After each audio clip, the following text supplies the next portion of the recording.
So we're not going to do that. What we are going to do is go on to this amazing man, Jonathan Rosen, who's the founder of CollaborX. I'll leave him to tell you all about that. But he sees love as a business strategy, amongst other things, I'm sure. Just to give you the heads up, we do think we are related in some other cosmic realm because we are so flipping alike. It's a bit weird and scary, to be honest with you, but we have the same passion for collaboration. I will let you carry on now. Over to you, Jonathan. Okay, so how much time do I have? Ooh, 15. If you can make it 10, I'll love you forever, but 15 is the legitimate. You want me to squeeze love into 10 minutes? Okay. Tricky. I know it's wicked to say that, isn't it? You do you. Go on. We'll start. Okay. So anyway, it's so nice to be here and I so appreciate meeting everyone and talking to everyone. This actually reminds me of kind of a story of when the Beatles came to America and they were on the Ed Sullivan Show, and there was a comedy routine that had been booked on the Ed Sullivan Show, and they were following the Beatles.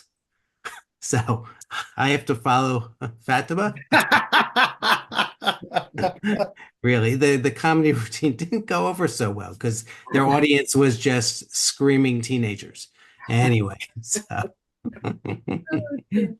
they were so excited they got booked, and that's how I felt about being here today. But anyway, so I was thinking about what I should talk about, and what really means a lot to me is love as a business strategy. So because that's how I feel, and that's how I conduct my life. Jill had told me to, give everyone a little introduction of like what brings me here today. So the way that I look at it is, I'm just a boy from the New York suburbs who was always told to, work hard, get good jobs, get good grades, behave in school, be good at sports, own your business, buy a house, raise a family, save money, retire, die, and hope a lot of people show up at your funeral. Well, I'm not dead yet. So that was my it's very typical program, all about external expectations, material accomplishments, and kind of outward ex appearances. Weird, I always thought it was weird that there was nothing about like discovering who you are and being who you really want to be. Nothing really about emotional connections, things like that. So, I followed the rules and I did that in high school, college, law degree, business, master's degree.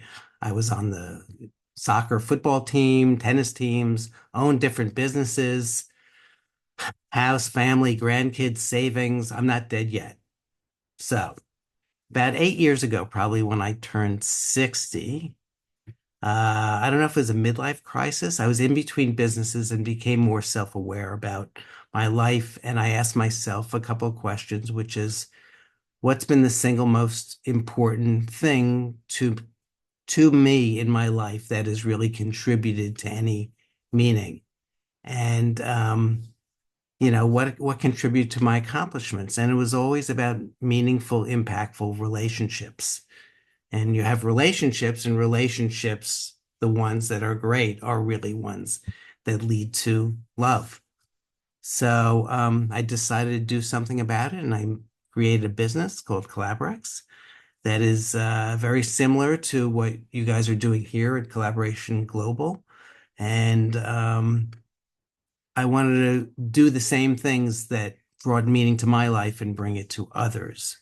So, I guess if it was a midlife crisis, it's better than wasting your money on a red sports car. So, anyway, so my passion and purpose is really to create the most meaningful, impactful personal relationships between others and create communities of support and encourage empathy to drive those relationships and really just to show people I care.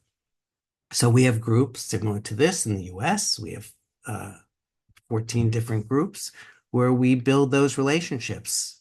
And that's what we do in each and every meeting. So in relationships, I view my business as striving for love. We want people to really fall in love with each other and really have that sense of caring. But it's, relationships should have an emotional bond. It should not be transactional.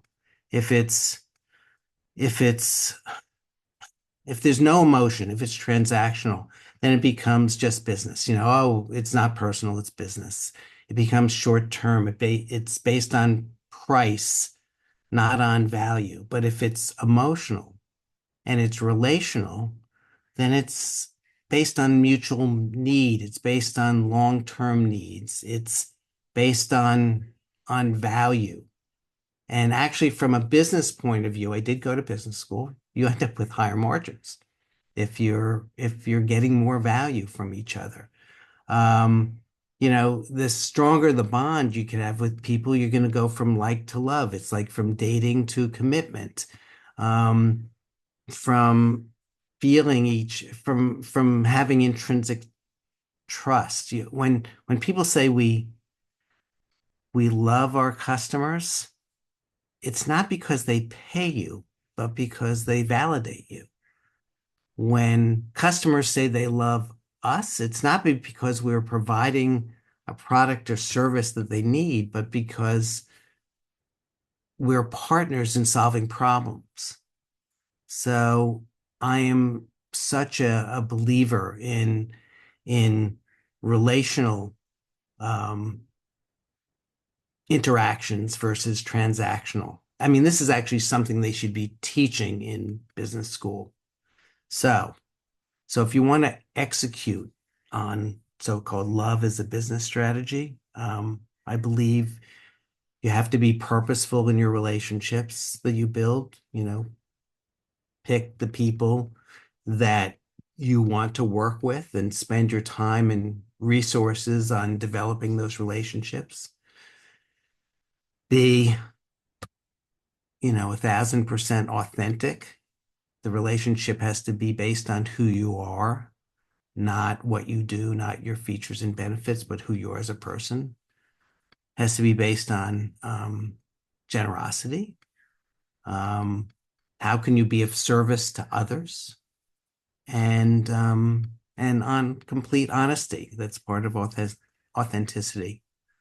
And I don't know. I had some questions, but I'm trying to squeeze this into 10 minutes. I question all of you to think who are your best customers.